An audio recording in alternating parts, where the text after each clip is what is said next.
Klark Hunt es el dueño de los Chiefs. I want to ask you, what has allowed you to build this well-oiled machine named the Kansas City Chiefs that is always fighting for the championship? Well, I think it's really a credit to the job that our head coach, Andy Reid, has done, and our general manager, Brett Veach. The two of them work extremely well together. This offseason, we had a lot of turnover on the roster. Brett did a fantastic job in bringing in some young players who've all been able to contribute. Obviously, having Patrick Mahomes is a key part of the equation. And hopefully we'll be able to get it done on Sunday, but it's really a credit to those two guys for the success that we've had. When Patrick Mahomes was given that big contract, people were, oh wow, what a contract! Do you feel like it was actually, a good deal for the team? Maybe a good scam, considering all what he brings to the table? Yeah, well, Patrick Mahomes is the best quarterback in the National Football League. I don't think anybody argues with that. More importantly, he's a great person and a great leader, which is so important in the locker room. And having him under contract for a long period of time really makes it possible to keep building the team around it and hopefully have a lot of opportunities to come to Super Bowls in the future.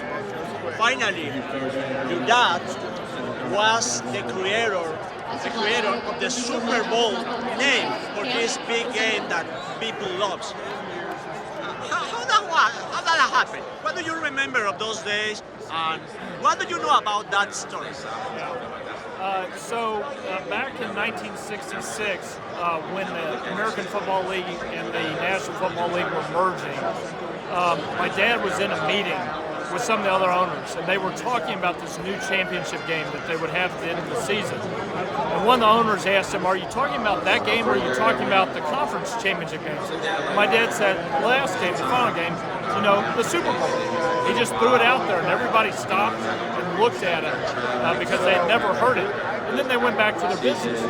But the name stuck, so internally they started calling it the Super Bowl. And the commissioner actually disliked it. Pete Rozelle thought it lacked sophistication, and that's why it wasn't until Super Bowl III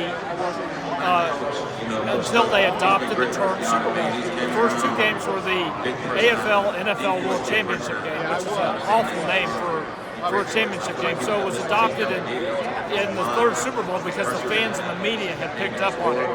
When my dad was later asked, how did you come up with that? He said, well, probably a couple things. One is, I've always loved college football. I've gone to tons of bowl games. And then my wife bought our children this new toy, and they've been bouncing it all over the house. That toy was the Super Bowl.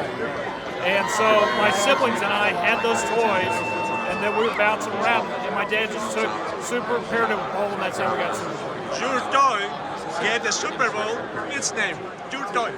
My toy. I was about 2 years old at the time, so I think I was chewing on it. I don't know. And now the Chiefs, your Chiefs, are playing for the Super Bowl again. Thank you so much. Thank you. We're so glad to be here.